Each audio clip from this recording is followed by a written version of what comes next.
Hey, what is up, guys? Tyler here with Secureteam. We have a brand new finding.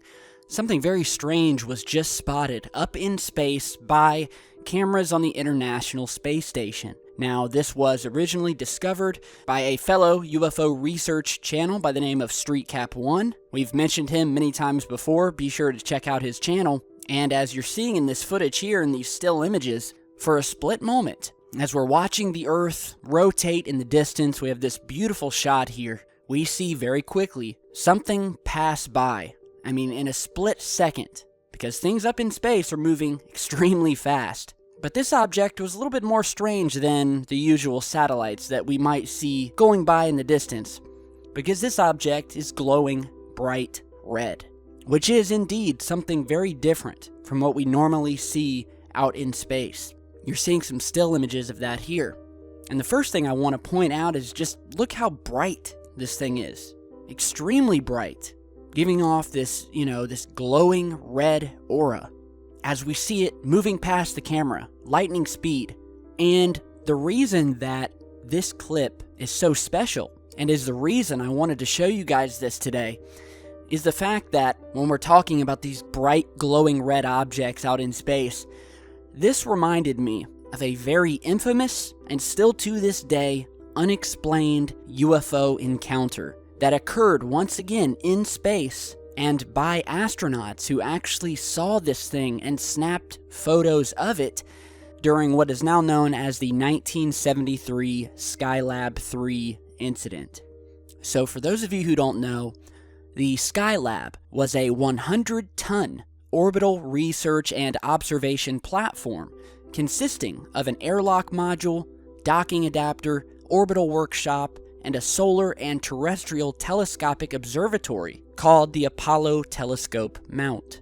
Orbiting the Earth at an altitude of 440 kilometers, Skylab provided 10,000 cubic feet of habitable living space pressurized to 5 psi, allowing 3-man flight crews to conduct NASA's first real in-depth studies into the effects of long-duration spaceflight on the human body. In addition to microgravity biomedical research, Skylab also served as an orbital observation platform, allowing the astronauts to conduct a variety of exo-atmospheric solar studies and Earth surveillance operations. During 1973, there were 3 separate NASA flight crews that rode in the Saturn 1B booster into orbit, then rendezvousing with the Skylab and occupying the space station for a total of 171 days. On July 28, 1973, mission commander Alan Bean, pilot Jack Lausma, and science pilot Owen Garriott began their Skylab 3 mission, becoming the second flight crew to live and work aboard the space station. During their 59 days in space, all 3 crew members orbited the Earth 858 times, conducting a variety of experiments and using Skylab's wide array of instruments and cameras to study our Sun and the Earth in ways not possible before. At approximately 16:35 GMT on mission day 55, the Skylab 3 crew congregated in the ward room to eat their lunch and discuss a procedures review of the day's flight plan. The lunch break also afforded the astronauts the opportunity to gaze out of the wardroom window, the largest viewing point in the Skylab station. As the Skylab was passing over the continent of Africa, PLT Jack Lausma noticed a bright red object outside of the window, visible well above the Earth's horizon. For over 10 minutes, the crew observed and photographed this bright red UFO, noting that its light intensity was oscillating between bright and dim in 10-second intervals. You're seeing the images of this UFO here. Finally, at 1646, as their orbit was passing near Madagascar, both Skylab and the UFO crossed the sunset terminator into darkness, and visual contact was lost. Throughout the duration of the UFO sighting, Skylab was in a, quote, blackout period, and thus no radio contact with the MOCR in Houston was possible. The first official report of this UFO sighting over the public net came from Skylab some 4.5 hours later, when Bean and Lausma referred to the object as a, quote, satellite. You're seeing that transcript here.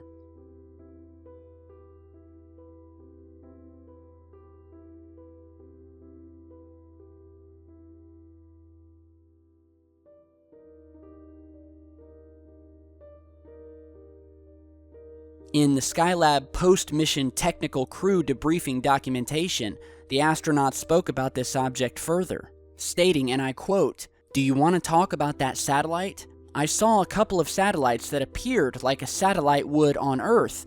I saw one that was not like the one you would see on Earth, so why don't you mention it?"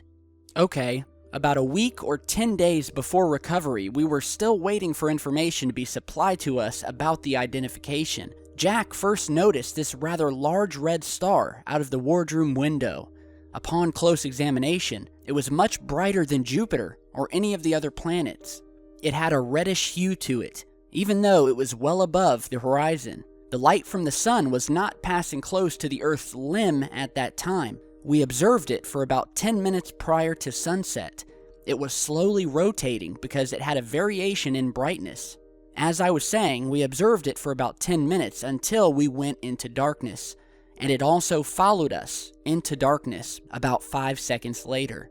From the 5 to 10 second delay in its disappearance, we surmised that it was not more than 30 to 50 nautical miles from our location. We never saw it in any earlier or succeeding orbits, and we'd be quite interested in having its identification established. Commander Alan Bean also kept an in-flight personal diary during his Skylab flight where he briefly references this UFO encounter, saying, and I quote, "Out of the wardroom window, we saw a bright red light with a bright dim period of 10 seconds. It got brighter and drifted along with us for 20 minutes or more. It also was moving relative to the stars. It may have been very near. It was the brightest object we've seen." Now here's the strange part. According to the NORAD SSN Space Object Catalog tracking data, no known satellites or orbital debris were anywhere near Skylab during this encounter. Now, what this crew saw out the window that day was most certainly a UFO. And although there were some inconsistencies about how long they actually witnessed this UFO, where in one report they stated seeing the object for about 10 minutes. However, in Alan Bean's in-flight diary, he wrote just a few hours later that the object drifted along with them for 20 minutes or more. Despite this, they did witness this large, glowing red UFO that was no more than 50 nautical miles from their location. The shape of this object does not look like any satellite we have ever launched into space. Furthermore, there was no documented satellites nor space debris anywhere near their location during this sighting. And the Skylab 3 UFO encounter remains to this day unexplained and one of the most mysterious space-based sightings that we've ever had the pleasure of reporting on, and is only one of many, countless UFO encounters that have occurred in the hundreds of space missions that we've spoken about on this channel. Many of those you can find in our past videos, and many more we will be posting in future videos. But yet again, here we are with another perfect example of an object in space that may be or may not be related to this red glowing UFO that was just spotted above Earth by the International Space Station. But what we can say is that there is a range of activity happening above our planet that NASA has been keeping us in the dark about for years, and that countless astronauts have witnessed. So with that, I will leave it up to you guys. Big thanks to StreetCap1 for his eagle eye in catching this strange object on the ISS. Let me know what you guys think, and be sure to stay tuned. I've got a lot more coming. And again, I want to reiterate that due to recent changes by YouTube, being subscribed to a channel is no longer enough for you to get notifications when a channel that you're subscribed to posts a new video. In order to get notifications when we post a new video, you must go to our channel's main page and then head over to our subscribe button, where next to it you will see a little bell-shaped icon. you must click on that little bell in order to receive notifications. So be sure to head over to our main page if you haven't already. Click on that little bell, and we will see you back here very, very soon. So hope you guys are all having a happy holiday, and I'll see you guys back here in just a bit. Stay safe, guys.